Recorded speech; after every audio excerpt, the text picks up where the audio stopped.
오전에 JSP는 그 웹 서버에서 그 JSP 컨테이너에 의해서 서블릿 클래스로 변환이 되고요. 자바 클래스로 변환이 되고 그 자바 클래스가 컴파일이 되고요. 컴파일이 되고 나서 객체가 생성이 되면 그 서버에 의해서 생성된 객체에 서비스 메서드가 호출이 돼서 서비스 메서드 안쪽에서 HTML로 작성한 부분들은 프린트 라이터를 이용해서 그 HTML로 작성이 되고요. 그 다음에 스크립트릿으로 작성된 부분은 그 메서드 내부의 자바 코드가 되고, 그 다음에 익스프레션을 사용한 부분은 메서드 안쪽에서 out.print, out.write라고 하는 write나 혹은 print 메서드의 아규먼트로 포함이 된다. 그래서 HTML 파일이 완성이 된다라고 하는 그런 동작 방식 말씀을 드렸고요. 그 스크립트 JSP에서 사용하는 태그 종류, JSP에서 사용하는 태그 종류가 5가지가 있습니다. 1번 파일에 그 5가지가 다 있으니까 1번 파일을 다시 한번 좀 보여드릴게요. 퍼센트 다음에 골뱅이가 사용되는 부분을 지시자, 디렉티브라고 얘기를 하고요. 디렉티브는 보통 임포트, 자바의 임포트 구문이나 그 다음에 여러 가지 웹페이지, JSP 페이지의 환경 설정에 관련된 부분들, 그런 부분들을 설정하는 게 지시자고요. 지시자고. 그 다음에 스크립트릿이라고 하는 부분은 지역 변수, 그리고 메서드 호출, 조건문, 반복문과 같이 메서드 안쪽에서 실행되는 자바 코드들이 들어가는 부분이 스크립트릿이고요. 그 다음에 익스프레션은 아까도 말씀드렸듯이 프린트문의 아규먼트, 프린트문의 매개 변수로 전달되는 부분이 그 익스프레션이고요. 그 다음에 디클러레이션, 선언문이라고 하는 게 있습니다. 선언문은 느낌표를 써요. 퍼센트 다음에 느낌표를 쓰는 게 선언문이고요.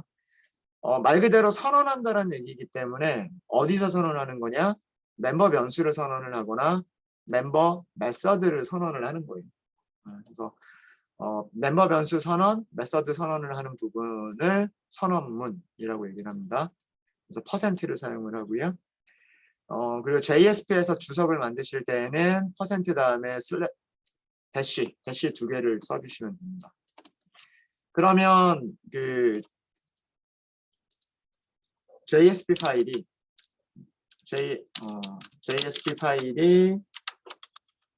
자바 파일로 변환이 될 때 JSP의 주석은 아예 자바 파일로 변환이 될 때 사라져 버려요. 네. 그러니까 포함이 되지 않는 겁니다. JSP 파일에서만 그 주석이 있는 거고, 얘가 자바 파일로 변환이 되면 그냥 무시되고, 그러니까 자바 파일로 변환이 될 때 무시가 되고 없어져 버리는 그런 게 이 JSP 주석이고, 얘가 클래스로 컴파일이 되겠죠. 클래스로 컴파일이 될 텐데, 클래스로 컴파일 될 때 무시가 되고 실행이 되지 않는 주석은 자바의 주석인 거예요. 그러니까 이 과정에서 무시가 되고 사라져 버리는 주석은 JSP 주석. 그 다음에 이렇게 컴파일 과정에서 사라지는 주석은 자바로 작성된 주석들. 슬래시 별표 있죠. 그런 것들이 클래스로 변환될 때 무시가 되고 사라지는 그런 게 되는 거고요. 그래서 뭐 그런 내용들입니다. 그래서 가장 마지막 시간에 저희가 무엇을 했었냐면 JSP를 이용해서 폼을 하나 만들었어요. 폼을 만들었고, 이 폼에서는 그 인풋, 텍스트 인풋이 하나가 있고요. 그 다음에 전송 버튼이 하나가 있었습니다. 화면에서 보시면 이런 화면이죠. 이 화면입니다. 사용자 이름 입력 페이지라고 하는 부분이고요. 사용자 이름 입력 페이지. 그 다음에 폼 양식 안에 인풋이 있죠. 폼 양식 안에 인풋이 있고 서브밋 버튼이 있습니다. 자, 여기에서는 전송 방식을 get 방식으로 보낸다라고 했고요. 그러니까 get 요청을 한다는 얘기예요. get 요청을 한다는 얘기고 그 요청을 처리할 JSP 페이지는 result.jsp다라고 선언을 했어요. 그래서 그 브라우저에서 어떤 사용자 이름 이런 식으로 입력을 해서 전송을 하게 되면 자, 여기 보시면 그 주소줄이 바뀌어요. 주소줄이 바뀌는데 이렇게 여기까지가 요청 주소, 요청 URL이 되는 거죠. 요청 URL이 되는 거고 그 다음에 물음표 뒤쪽부터 나오는 것을 쿼리 스트링, 지리 문자열이라고 얘기를 합니다. 지리 문자열의 형식은 이런 식으로 이루어져 있어요. 무슨 얘기냐면 항상 파라미터 이름이 있고요. 파라미터 이름이 있고 그 다음에 등호가 붙어서 나오고요. 바로 그 파라미터의 값을 써주게 됩니다. 이게 쿼리 스트링의 형식이에요. 만약에 그 파라미터가 여러 개가 있다. 파라미터가 여러 개가 있으면 밸류 다음에 뭘 붙이죠? 엔드 표시를 붙입니다. 엔드 표시를 붙이고 두 번째 파라미터, 두 번째 밸류. 그 다음에 다시 엔드를 붙이고 세 번째 파라미터, 세 번째 밸류. 이런 식으로 만들어주는 게 쿼리 스트링이죠. 쿼리 스트링. 쿼리 스트링이 이렇게 주소줄에 표시가 되는 방식. 주소줄에 그 브라우저가 서버로 보내는 데이터가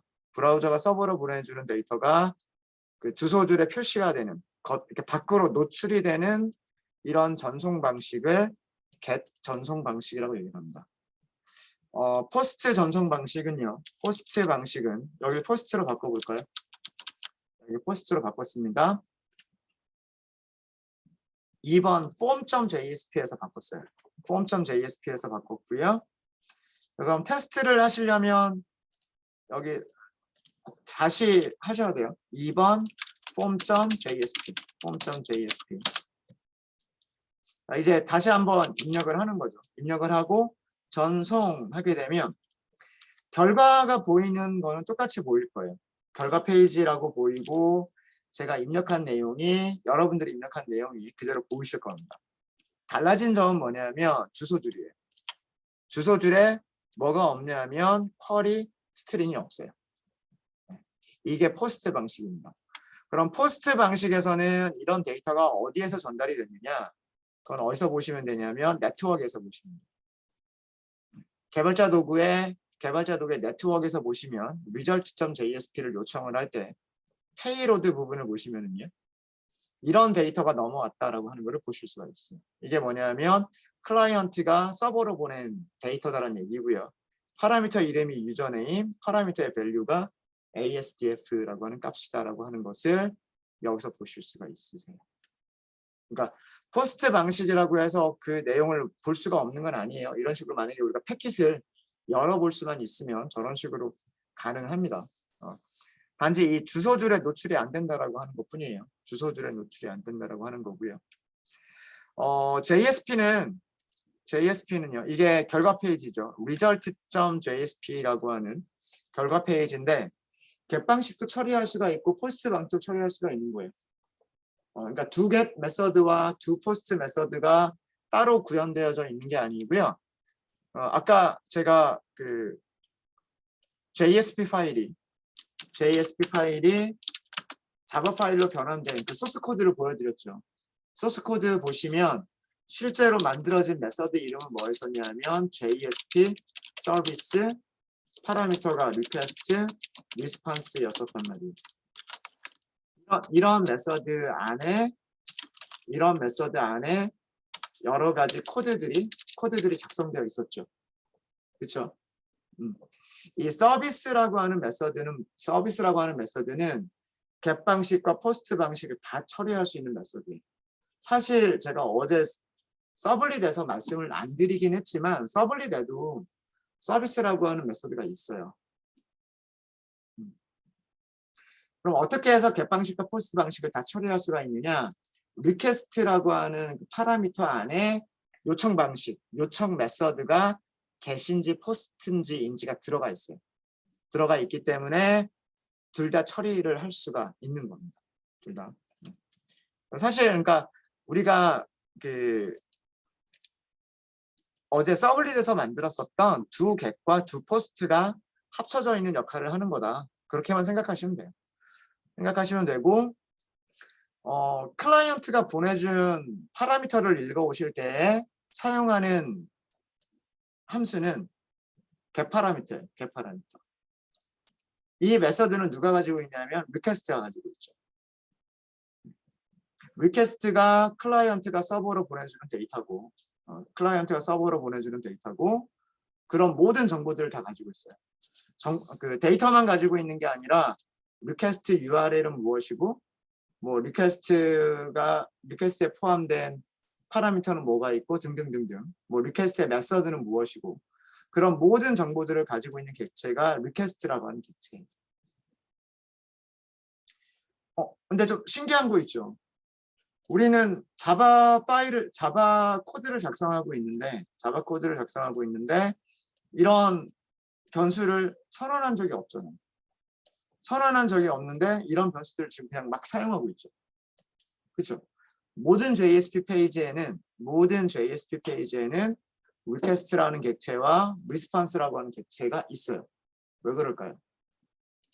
이 코드가 아까 어디에 들어간다? 아까 괜히 지웠군요.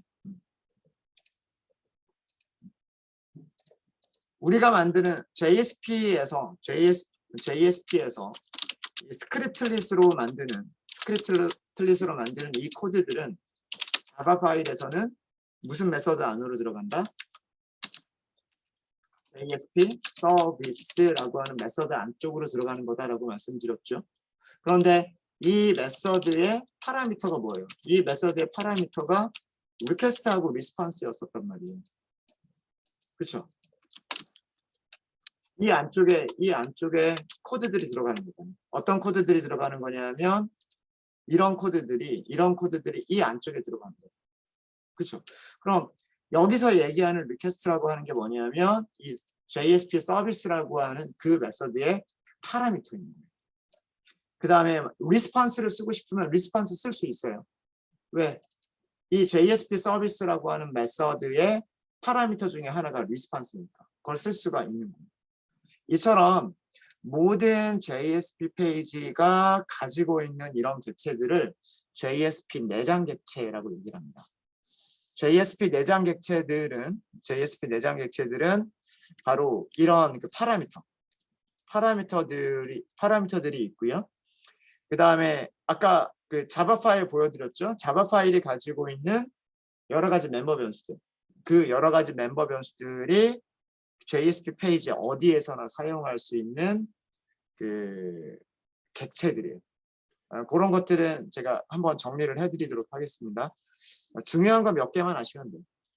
가장 중요한 게 리퀘스트와 리스폰스. 언제든지 쓸 수 있다. 스크립트릿 안에서 언제든지 리퀘스트와 리스폰스라고 하는 객체를 사용할 수 있다. 자동 완성돼요. 자동 완성 컨트롤 스페이스에서 자동 완성이 되니까. 네, 그렇게 해서 이 결과 페이지에서 폼에서 이렇게 파라미터 유저 네임으로 보낸 그 파라미터를 또 다른 JSP 페이지에서 request.get 파라미터 이렇게 해서 유저 네임에 저장되어져 있는 파라미터를 읽어올 수가 있고요. 읽어왔으면 그거를 화면에 출력을 할 수가 있습니다. 됐죠? 네, 여기까지가 저희가 오전에 한 내용이었었고요. 뭐 몇 가지 보충 설명 조금 드렸습니다. 이런 리퀘스트라고 하는 것을 왜 사용할 수가 있었느냐 이런 내용들 다시 한번 좀 설명을 좀 드렸고요. 스크립트릿 안쪽에서는 조건문이나 반복문을 사용할 수 있다라고 말씀을 드렸습니다. 우리 반복문 사용하는 걸 한번 해볼게요. 자, 여기서 할 거예요. 여기서. 자, 무엇을 할 거냐면 사용자 이름이 어드민인 경우에는 관리자 페이지 여기를요. 관리자 페이지라고 보여줄 거고요. 그 다음에 사용자 이름이 어드민이 아닌 경우에는 이 코드를 그냥 그대로 보여주려고 해요. 지금 우리가 하려고 하는 게. 자, 그러면은요. 어떻게 하면 되냐면, 물론 여기 지금 이 안쪽에다가 그냥 쓰셔도 돼요.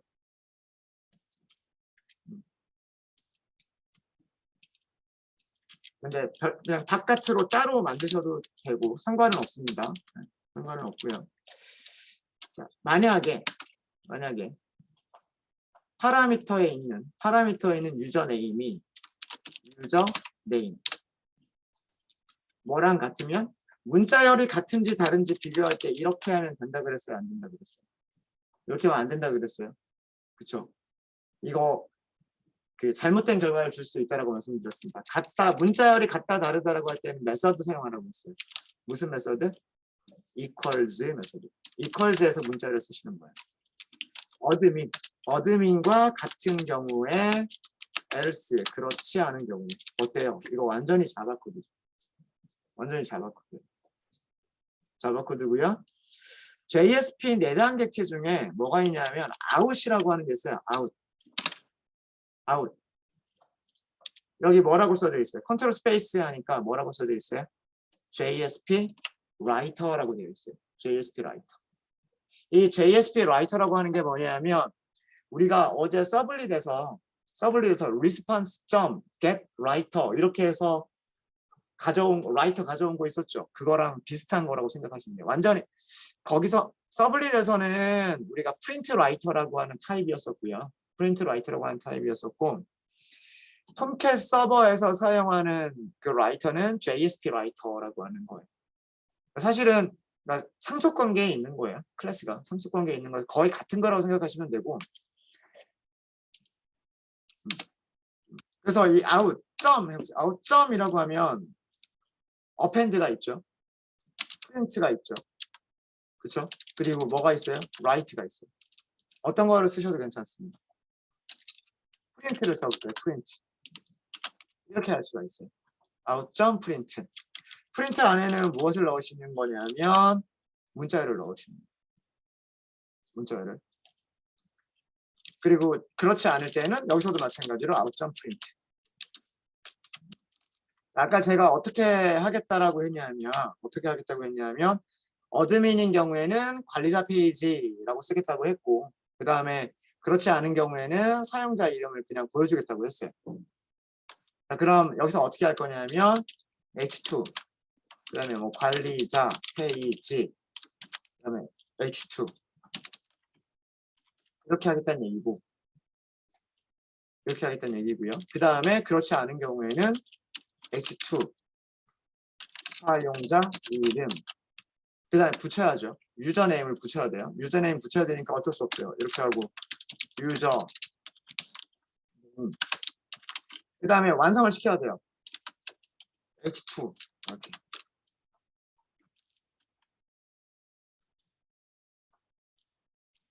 자, 이렇게 하니까 이거는 완전히 자바죠. 이건 완전히 자바고 그 다음에 그 전혀 JSP스럽지가 않아요. HTML스럽지가 않아요. HTML 같지가 않아요. 우리가 어제 서블릿에서 했던 거랑 크게 다르지가 않죠. 이렇게 하니까. 자, 어쨌든 요 정도만 하고요. 요 정도만 하고 그 다음에 다시 그 우리 브라우저로 넘어가도록 하겠습니다. 그럼 어디서부터 시작하시면 되냐면 일단 폼부터 시작을 하셔야 돼요. 폼부터 이렇게 하시고요. 일단 어드민이 동작하는지 볼까요? 어드민이라고 입력해 보세요. 어드민 전송. 그럼 여기가 관리자 페이지라고 나오죠. 자, 그럼 다시 어드민이 아니라 여기를 뭐 오쌤 여러분들 이름 한번 입력해 보시고요. 전송. 그럼 여기서는 관리자 페이지가 아니라 사용자가 나오는 거죠. 이렇게 그 클라이언트가 보내준 파라미터 값에 따라서 HTML 코드를 따로 다르게 만들 수가 있어요. 그러니까 서로 완전히 다른 웹페이지를 만들어낼 수가 있는 거죠. if else 구문을 이용하시는 거예요. if else 구문. 자, 근데 지금 이렇게 보니까 이거는 우리가 서블릿에서 사용하던 그런 방식이란 말이에요. 이런 식으로 코드를 작성하게 되면은요. 뭐 예를 들어서 백그라운드 컬러를 넣겠다. 백그라운드 컬러 한번 넣어볼까요? 백그라운드 컬러 넣을 때 어떻게 하죠? 스타일에다 값 넣어야 되죠. 뭐라고? 백그라운드 컬러 콜론 여기서는 뭐라고 할까요? 어떤 게 괜찮더라? 다저블루? 네. 다저블루. 그럼 일반 사용자인 경우에는 스타일 똑같이 백그라운드 오타 있으면 또 안 되겠죠. 오타 있으면 또 HTML이 또 제대로 동작하지 않을 거란 말이죠.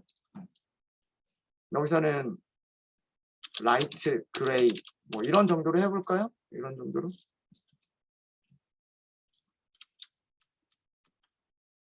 오타가 없으면 백그라운드 컬러가 제대로 동작할 거예요. 오타가 없으면.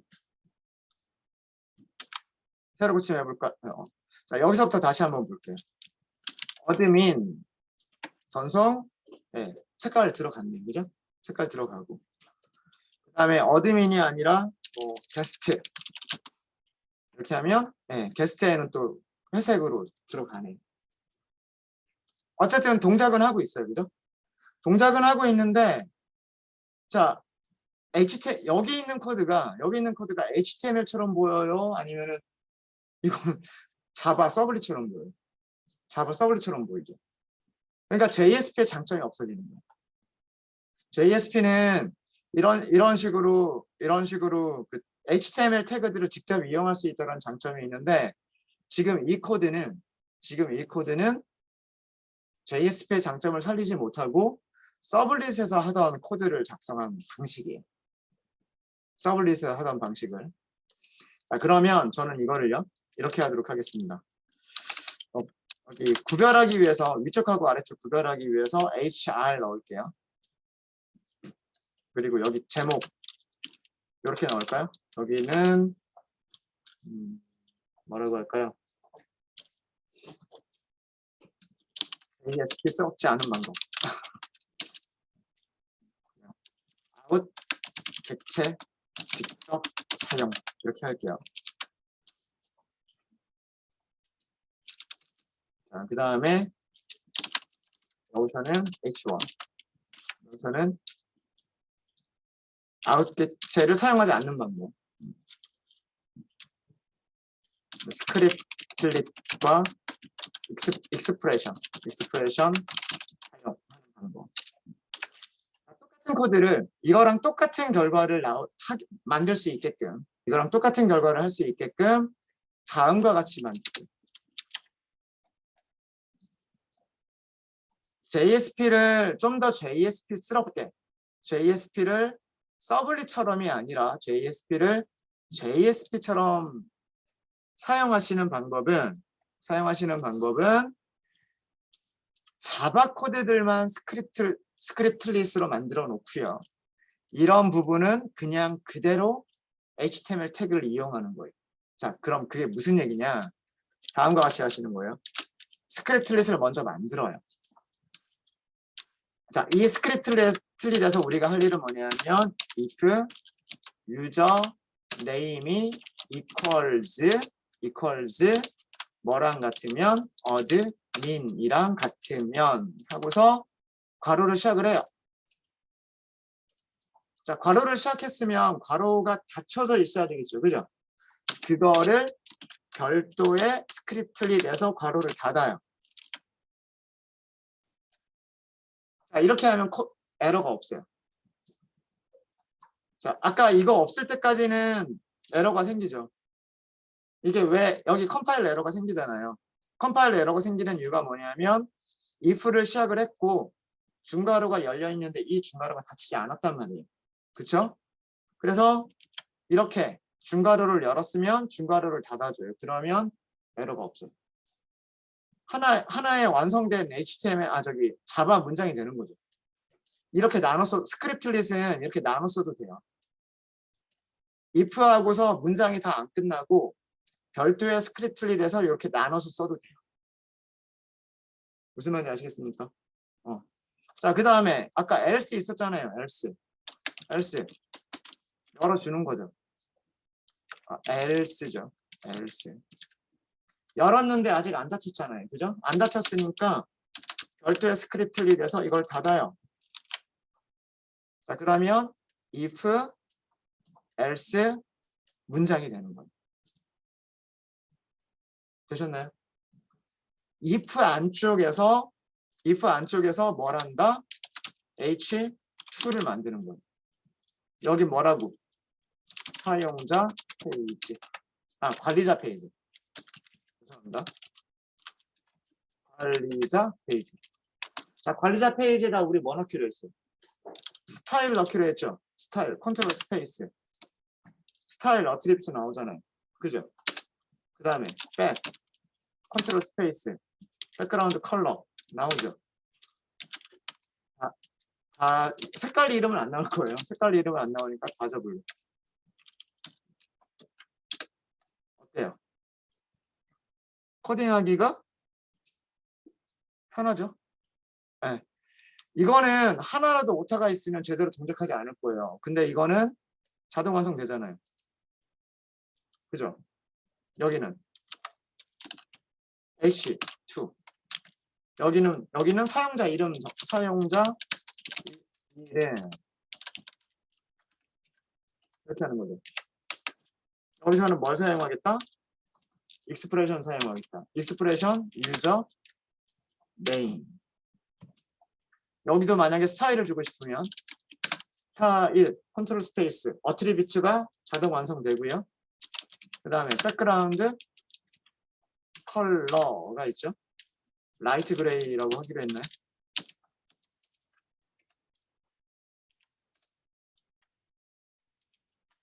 이게 조금 더 정말 JSP스럽게 사용하시는 방법이에요. 자바 코드와 그 다음에 HTML 코드를 분리시켜서 여기 마치 뭐 if문이 자바 코드가 들어가긴 했지만 태그를 사용한 것처럼 보이고 여기도 태그를 사용한 것처럼 보이고 뭐 여기 들여쓰기는 그렇게 중요한 게 아니니까 태그를 사용한 것처럼 보이고 여기도 어떤 태그가 들어간 것처럼 보이고 여기도 태그가 들어간 것처럼 보이고 여기 태그 오로지 HTML 문서는 시작 태그, 엔드 태그, 시작 태그, 엔드 태그 이렇게 있는 거잖아요. 그죠? 그런 형식으로 만들어준. 자, 결과가 똑같은 결과가 나오는지 볼까요? 위쪽하고 아래쪽. 테스트는 이렇게 하시면 돼요. 다시 여기서부터 하시면 되는 거예요. 2번 폼부터 시작하시면 되죠. 2번 폼부터 시작하시면 되고요. 여기를 어드민이라고 했을 때에는 둘 다 관리자 페이지. 아웃 객체를 직접 사용해서 프린트한 경우에요. 근데 똑같은 게 들어가요. 보시면 여기도 H2, 여기도 H2 똑같은 내용이 들어갔어요. 똑같은 내용. 그 다음에 다시 여기를 어드민이 아니라 뭐 오센 이렇게 하게 되면 사용자 이름 오센 똑같죠. 내용이. 여기 위쪽에 들어가 있는 H2나 아래쪽에 들어가 있는 H2랑 똑같단 말이에요. 왜 그러냐면 이 내용 그대로 쓴 거니까. 이 내용 그대로 쓴 거니까. 자바에 익숙한 사람들은 이렇게 쓰는 걸 좋아하고요.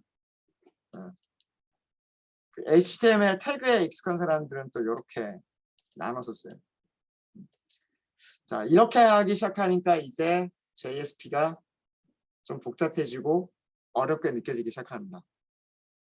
여기다 이제 반복문까지 만들고 막 이러면 조금 더 그렇게 될 거예요. 그 JSP를 만드실 때 그 페이지에서 오류가 나는 것들 중에서 가장 대표적인 게 바로 이 중괄호예요. 스크립트리 내서 중괄호를 시작을 하고 그냥 자바 코드 같으면 중괄호 시작하고 그다음에 else 중괄호 시작하고 중괄호 닫고 그래서 틀을 그냥 딱 만들어 놓고서 그 다음에 안쪽에다가 필요한 자바 코드들을 넣어버리면 되는데 여기는 자바 코드가 들어가는 곳이지 HTML 코드가 들어가면 안 되는 곳이잖아요. 그렇죠? 스크립트릿이라고 하는 부분은 순수하게 자바 코드만 써야 되는 부분이에요.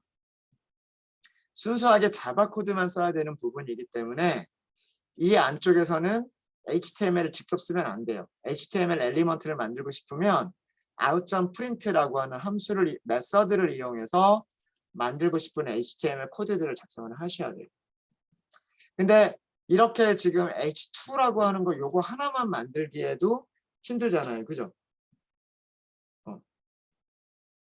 그래서 섞어서 쓰는 거예요. 스크립트릿과 HTML 태그와 스크립트릿과 HTML 태그와 스크립트릿을 섞어서 쓰시는 거예요. 근데 코드가 이게 자바 코드야 HTML 코드야 막 헷갈리기 시작해요. 이제 이러다 보면. 근데 이거를 구별을 잘 하셔야 됩니다. 구별을 잘 하셔야 되고 저희가 나중에는 이것까지도 없애버릴 거예요. 나중에는.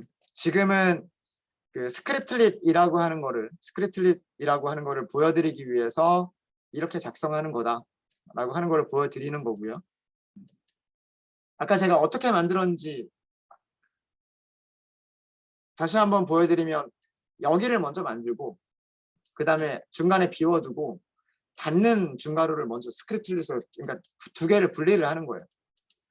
if는 하고 시작하는 중괄호까지를 하나 만들고 닫는 중괄호를 별도의 스크립트릿으로 만들고 그리고 그 사이에 스크립트릿과 스크립트릿 사이에 이 조건을 만족할 때 들어가야 될 HTML 태그들을 넣어주시면 돼요. 뭐 H2만 들어가는 게 아니겠죠. 관리자 페이지에 필요한 태그들이 굉장히 많을 거 아니에요. 관리자 페이지에서 뭐 회원 정보를 관리하고 뭐 웹 서버를 관리하고 등등등등 여러 가지 HTML들이 많이 들어갈 거 아니에요. 그거를 out.print로 다 하려면 너무 힘들단 말이에요. 그러니까 스크립트릿 시작하는 중괄호와 끝나는 중괄호를 별도의 스크립트릿으로 분리한 다음에 두 개의 스크립트릿 사이에서 필요한 HTML 코드들을 넣으시면 됩니다. 그리고 else가 필요하면 마찬가지로 else를 스크립트릿 안에 넣고 else에 끝나는 중괄호를 별도의 스크립트릿으로 만들어서 그 사이에 필요한 HTML 코드들을 넣으시면 됩니다. 이게 그 JSP에서 스크립트릿과 HTML을 섞어가면서 사용하시는 방법이에요. 네, 하실 수 있으시겠습니까?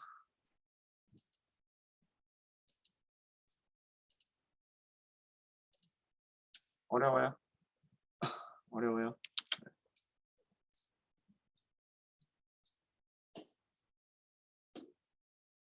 스크립트릿에 대한 것들을 연습을 좀 더 해볼까요, 저희? 테이블을 만드는 거를 한번 해보면 반복문 만드는 그런 연습도 될 거고요. JSP를 이용해서 반복문을 만드는 연습도 될 거고, 뭐 그다음에 뭐 객체 사용하는 방법, 뭐 등등등 뭐 이런 것들이 가능할 거여서 그걸 한번 해보도록 하겠습니다. 네, 자 저희 모델 클래스를 먼저 하나 만들어 볼게요.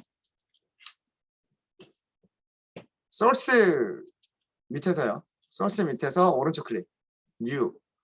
패키지를 먼저 만들게요.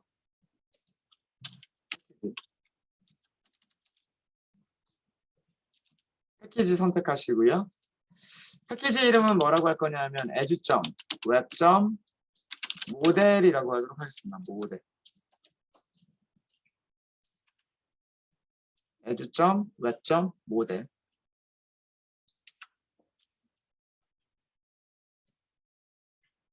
자, 그럼 이렇게 패키지가 생겼죠.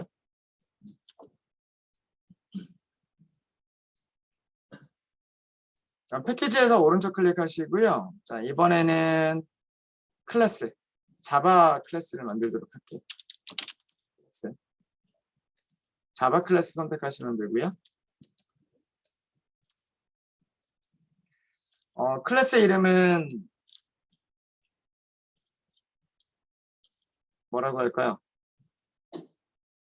회원 정보로 할까요? 회원 정보? 멤버라고 한번 해보도록 하겠습니다. 멤버. JSP, src 폴더 밑에 패키지는 에듀.웹.모델 그리고 클래스 이름은 멤버. 특별하게 상속받아야 될 클래스는 없고요. 상속받아야 될 클래스는 없고 그래서 오브젝트가 슈퍼 클래스가 되는 거고요. 메인 메서드 필요 없습니다. 메인 메서드 필요 없고 피니쉬. 네, 일반적인 그런 자바 클래스죠. 일반적인 자바 클래스예요. 자, 자바 클래스는 멤버 변수들, 그러니까 필드들이 있으면 되고요. 필드를 다른 말로 프로퍼티라고 부르기도 하죠. 네, 가 있으면 되고 뭐가 있으면 될까요? 생성자가 있으면 될 거고요. 그 다음에 여러 가지 메서드들 중에서 가장 대표적인 게 getter, setter 이런 것들이 있으면 되겠죠. 멤버 변수, 모델 클래스를 만드는 가장 대표적인 그런 형식입니다. 아이디, 패스워드, 이메일이 있으면 될 것 같아요. 아이디, 패스워드, 이메일. 그래서 전부 프라이빗으로 만들겠습니다. 프라이빗, 아이디. 아이디면은 스트링이면 되겠죠. 멤버, 아이디. 패스워드는 프라이빗, 스트링, 멤버, 패스워드. 그 다음에 이메일 할게요. 프라이빗, 스트링, 멤버, 이메일. 물론 다른 정보들도 더 있어야 될 거예요. 실제로 어떤 웹 서비스를 기획하기 위해서 그 웹 서비스를 이용하는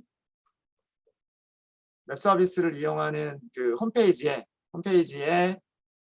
그 회원 정보들을 관리하기 위해서는 아이디, 패스워드, 이메일, 뭐 전화번호, 주소, 뭐 성별 등등등 뭐 여러 가지 그 서비스하기 위해서 필요한 정보들, 회원 정보들 많이 수집을 하잖아요. 그죠? 그런 것들이 전부 다 이 클래스에 있게 될 겁니다. 있게 될 거고요. 제가 채팅창으로 질문하신 걸 제가 못 봤네요.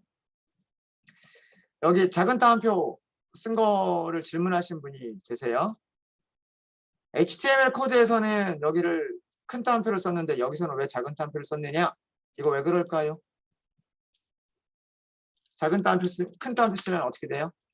문자열이 여기로 끝나버리죠. 여기로 끝나버리니까 안 된다. 그래서 작은 따옴표를 쓴다.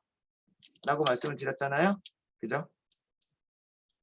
HTML에서는 큰 따옴표와 작은 따옴표를 큰 따옴표 쓰는 것과 작은 따옴표 쓰는 게 차이가 있을까요? 없을까요? 차이가 없죠. 그렇죠? HTML에서는 어트리뷰트의 속성의 값을 설정할 때 큰 따옴표를 사용하셔도 되고요. 작은 따옴표를 사용해도 된다라고 말씀을 드렸었죠. 둘 다 가능하다라고 말씀을 드렸었습니다. 자바스크립트에서 문자를 표현할 때 큰 따옴표 써요? 작은 따옴표 써요? 자바스크립트에서 문자요. 자바스크립트 문자요. 둘 다죠. 큰 따옴표, 작은 따옴표 둘 다 쓸 수 있어요. 둘 다. 제가 약간 트리키하게 문제를 드렸어요. 자바스크립트도 문자열에서 큰 따옴표와 작은 따옴표를 구별하지 않아요. 네. 무슨 얘기냐? 스크립트 이렇게 만들잖아요. 이렇게 하는데 문자열 ABC 이렇게 해도 되고 ABC 요거 두 개 같은 문장이에요. 자바스크립트에서 문자열을 만들 때 작은 따옴표를 사용하셔도 되고 큰 따옴표를 사용하셔도 돼요. 그래서 구별하지 않습니다. 근데 자바는 다르죠. 자바는 큰 따옴표의 그 목적과 작은 따옴표의 목적이 달라요. 그렇죠?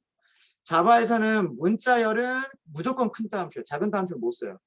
자바에서 작은 따옴표는 문자 한 개에만 캐릭터만 작은 따옴표를 사용을 하죠. 그렇죠? 네. 그렇기 때문에 자바에서는 이 바깥쪽을 작은 따옴표로 할 수가 없어요. 바깥쪽을 작은 따옴표로 할 수가 없어서 일단 문자열 전체가 큰 따옴표가 돼야 되기 때문에 안쪽 감싸는 거를 작은 따옴표로 쓴 거예요. 안쪽 감싸는 거를.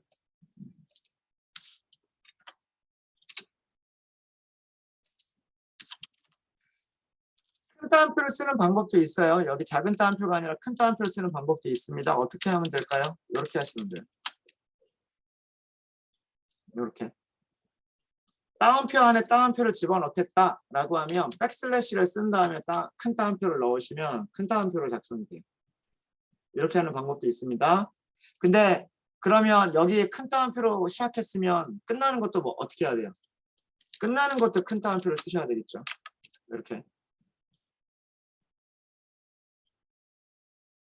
잠깐만요. 네. 이게 뭔가 좀 이상해졌죠? 에러는 없을 거예요. 에러는 없습니다. 색깔이 좀 이상해지긴 했는데 시작하는 큰 따옴표는 여기고요. 끝나는 큰 따옴표는 여기에요. 그 다음에 이거는 문자열 안에 들어간 큰 따옴표, 이것도 문자열 안에 들어간 큰 따옴표. 근데 이러면 되게 보기 싫잖아요. 그죠? 그래서 그냥 편리하게 그냥 작은 따옴표로 이렇게 해버리는 거예요. 작은 따옴표. 여기도.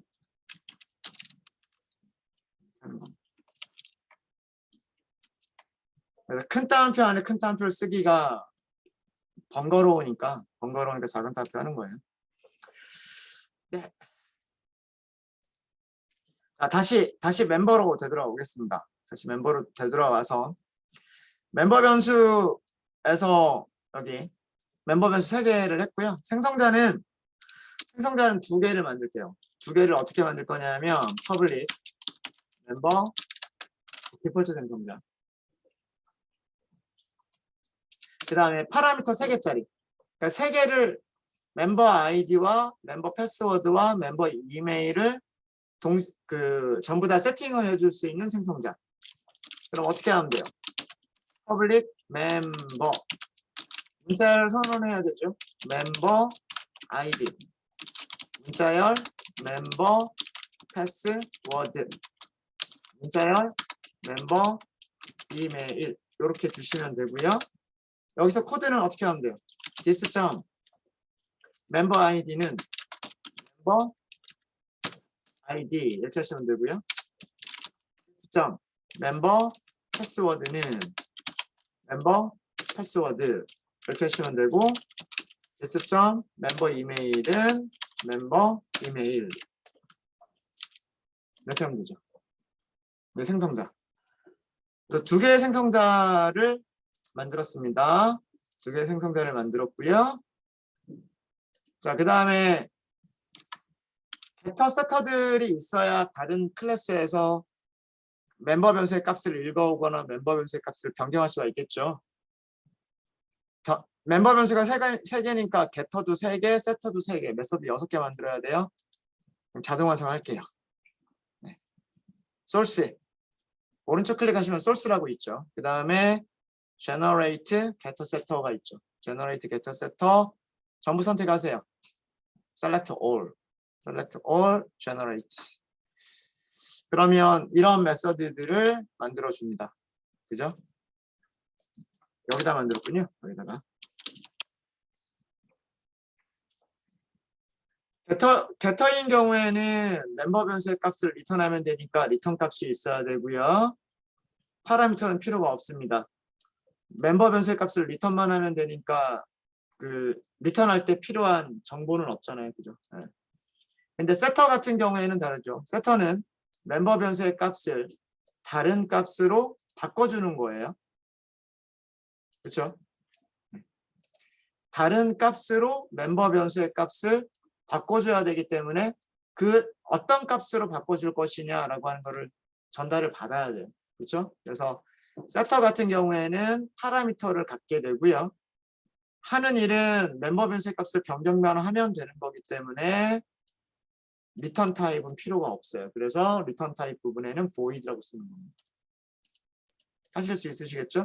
네, 그래서 이렇게 6개가 만들어졌고요. 하나만 더 만들죠. to string override. 오버라이드. toString을 오버라이드 하면 뭐가 좋을까요? toString을 오버라이드 하면 프린트 문 안에 객체를 넣었을 때 프린트 문에서 toString이 자동으로 호출이 되죠. 그렇죠? 네. 그래서 우리가 원하는 형식으로 문자를 출력해낼 수 있는 그런 게 되는 거죠. 제가 여기서 메서드 하나 알려드릴게요. 스트링 클래스예요. 스트링 클래스에 format이라고 하는 메서드가 있어요. 이거 무슨 메서드일까요?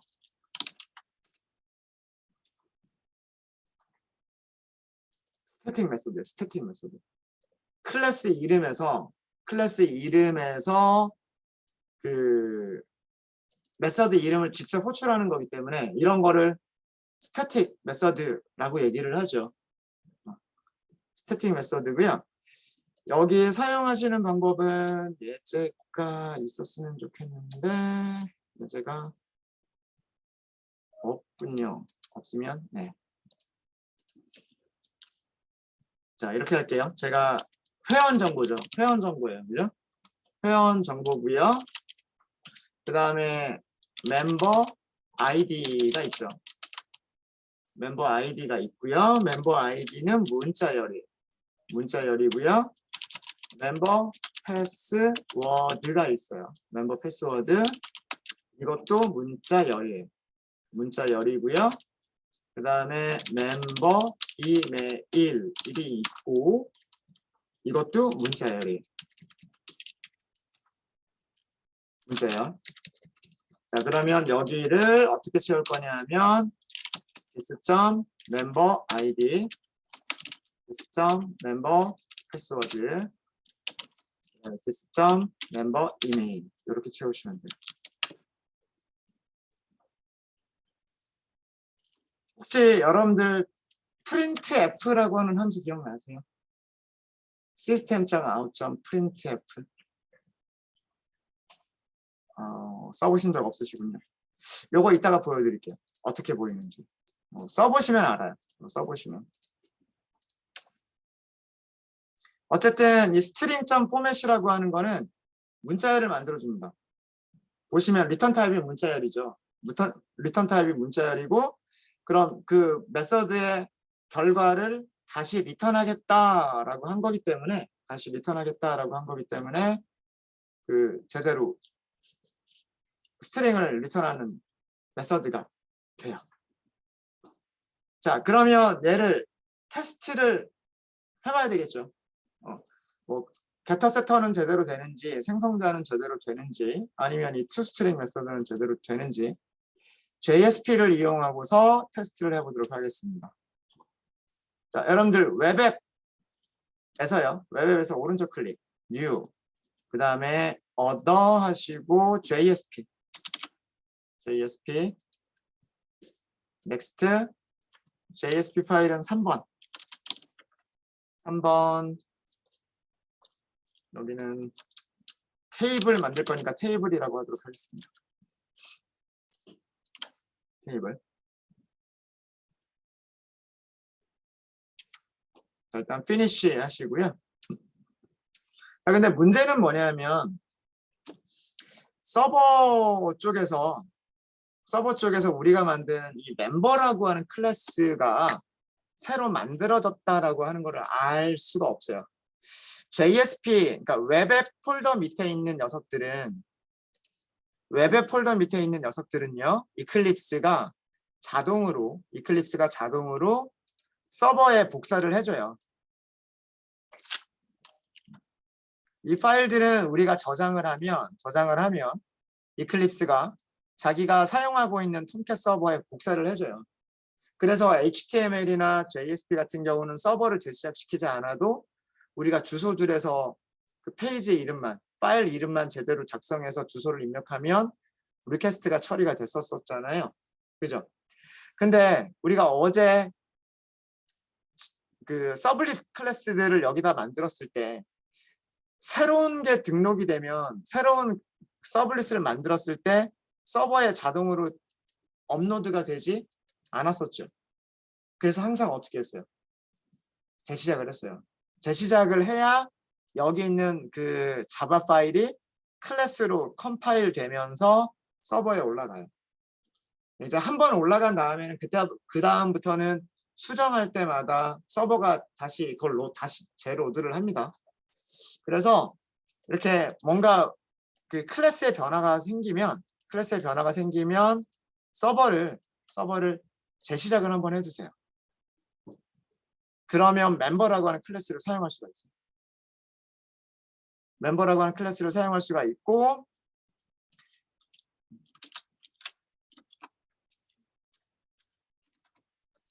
제목은요.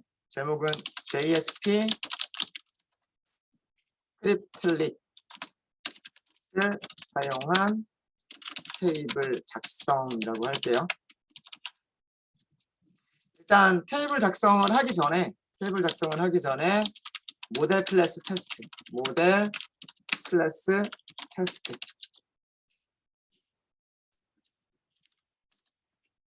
이렇게 할게요. 자, 우리가 만든 클래스는요 자, 이제 스크립틀릿이에요. 여기서부터는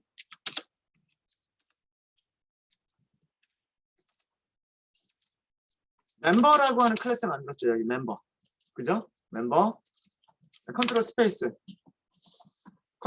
하면 에듀.웹. 모델이 보이죠? 이게 우리가 만든 패키지잖아요. 컨트롤 스페이스 엔터. 자, 그럼 이거 임포트해요. 임포트. 다른 패키지에 있는 클래스는 임포트를 해서 써야 되잖아요. 그죠? 우리가 자바에서도 항상 그랬잖아요. 자바에서도 프로젝트 폴더가 있었고, 그죠? 프로젝트 폴더 밑에서 패키지 나눠서 만들었었죠. 모델 패키지 만들었었고, 컨트롤러 패키지 만들었었고, 그 다음에 모델, 뷰 패키지 만들었었고. 그래서 만약에 뷰 패키지 밑에 여기에서 메인 클래스가 있었어요.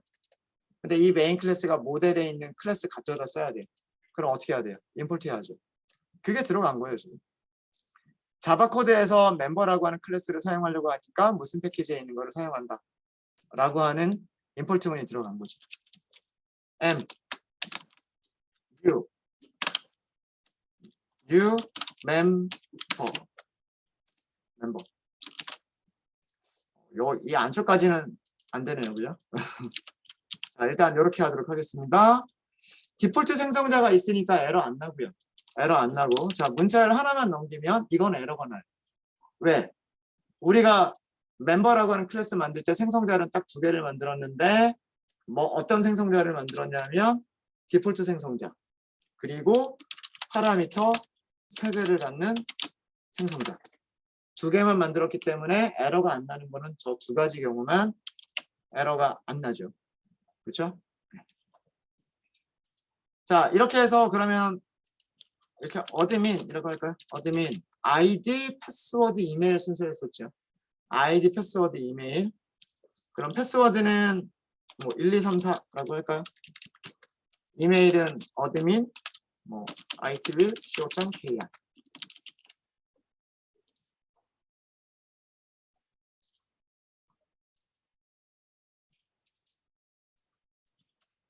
이렇게 하고서 어디다 넣을까요? div 안에다 넣을까요?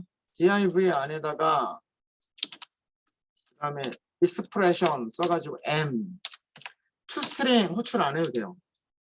그냥 m이라고만 해보세요. m.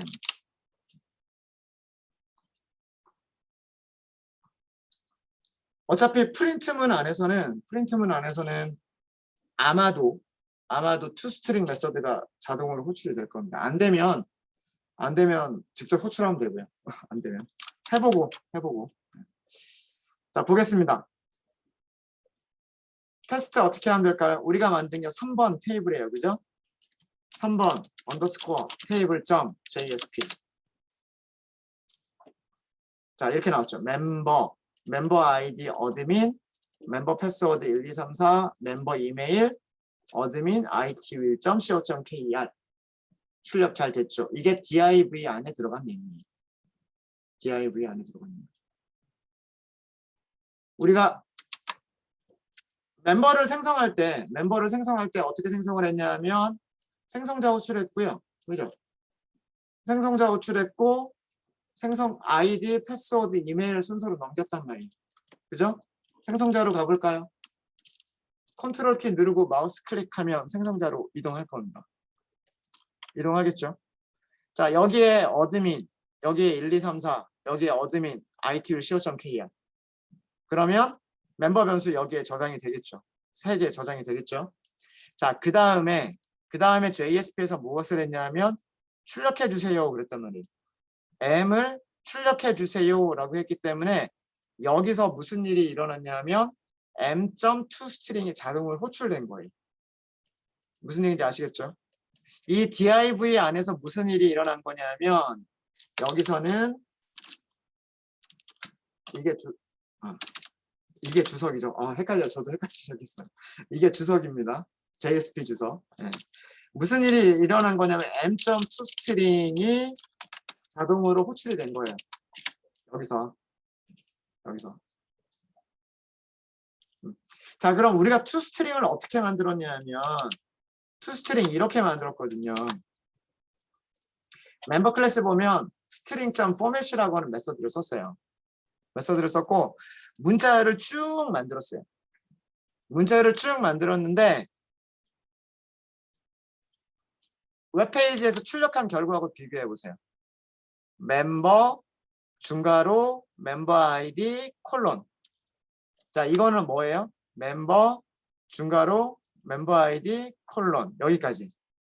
그 다음에 %s 이 자리가 뭘로 대체가 됐냐면 어드민 이렇게 대체가 됐고요. 그죠? 그 다음에 쉼표 공백 멤버 패스워드 콜론 저기 공백까지 여기까지는 다시 그대로 여기서 쭉 출력이 됐죠.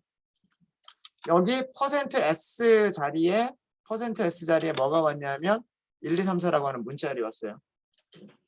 그 다음에 다시 쉼표 이메일 어쩌고 저쩌고 여기까지가 또 그대로 출력이 되죠. 출력이 되고 %s 자리에 문자열이 이메일이 왔고요. 이메일이 왔고 그 다음 끝날 때 중괄호로 끝났단 말이에요. 자, 뭔지 아시겠죠? 얘가 문자열 포맷인 거예요. 우리가 결과로 만들어낼 문자열 포맷인 거고요. 완성되지 않은 문자열 포맷이에요. 완성되지 않은 문자열 포맷. 어디가 완성되지 않은 거예요? %s, %s가 완성되지 않은 부분이에요. 첫 번째 %s를 뭘로 채우겠다?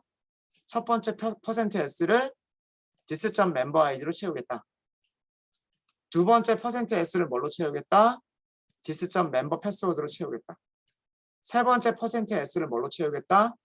dis.memberemail로 채우겠다. 이런 뜻이에요. 여기 s를 쓴 거는 뭐냐면 요거는 주석으로 이렇게 설명을 좀 드릴까요? 스트링 클래스에 포맷이라고 하는 스태틱 메소드가 있는데 여기에는 포맷이 있고요. 그 다음에 여기에는 베리어블 랭스 아규먼트들이 써요. 이렇게 쓰는데 이 포맷에서 사용하는 게 %s나 %s, %d, %f 요 정도만 아시면 돼요. 물론 더 있어요. 더 있는데 %s는 언제 사용하냐면 문자열을 대체하는 부분. %d는 정수를 대체하는 부분. %f는 실수, 더블 타입 대체하는 부분입니다. 그러니까 만약에 이 자리에 문자열이 들어가야 된다. 어떤 다른 문자열 변수가 이 자리에 들어가야 된다. 그러면 거기에서는 %s를 써주면 돼요. 만약에 이 자리에는 정수가 들어갈 거다. 그러니까 멤버 변수가 스트링이 아니라 인트였다. 그러면 그 자리에는 뭘 써주면 돼요? %d를 써주면 돼요. %d. 만약에 멤버 변수가 스트링이 아니라 더블이었다. 그럼 더블을 출력하고 싶다. 그럼 그 자리에 %f예요. F. s는 스트링이고요. 스트링. 그래서 문자열이고 D는 디짓. 디지트가 그 자릿수를 얘기하잖아요. 자릿수. F는 뭐냐면 플로팅 포인트. 소수점이 있는 숫자. 그래서 %F라고 해요. 한 요거 3개 정도만 아시면 될 거예요. 뭐 더 있어요. 더 있는데 가장 많이 사용하는.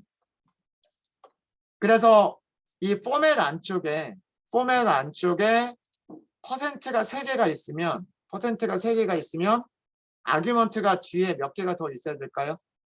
3개가 더 있어야 되는 거고요. 만약에 포맷 안쪽에 아규먼트가 퍼센트가 2개밖에 없어요. 이렇게. 포맷 안쪽에 퍼센트가 2개밖에 없으면 아규먼트도 뒤에 2개만 더 추가가 돼야 돼요. 첫 번째 퍼센트에 들어갈 녀석, 두 번째 퍼센트에 들어갈 녀석 이렇게 해야 되는 거기 때문에 무슨 말인지 아시겠죠? 그러니까 이 첫 번째 문자열 안에 퍼센트가 몇 개 있느냐에 따라서 그 다음 아규먼트의 개수가 결정이 되는 거예요. 이렇게 하면 아마 문자열 만드시는 게 조금 편리하실 겁니다. 모르겠어요. 그냥 더하기 연결하시는 게 더 익숙하실 수도 있고 뭐 이런 방법도 있으니까. 그래서 이것도 한번 봐주시면 좋지 않겠나라는 그런 생각이 있고요. 네, 이번 JSP에서는 그 멤버 클래스가 제대로 우리가 생성자가 호출이 되는지를 확인을 해봤고 그 다음에 스크립트릿에서 생성자 호출, 그 다음에 그 스크립트릿 안에서 toString 메서드가 제대로 호출되는지까지를 한번 봤습니다. 그러니까 요거까지 테스트가 됐으니까 이제 클래스는 제대로 완성이 된 거다라고 생각이 되고요. 이제 이걸 가지고서 저희가 테이블을 시간이 좀 많이 지났네요. 이런 테이블을 만들어 보려고 해요. 뭐 아이디 넣고 패스워드 넣고 이메일 이런 테이블을 한번 꾸며 보려고 합니다. 그거는 저희 쉬는 시간 이후에 할게요. 네, 혹시 여기까지 질문 있으십니까?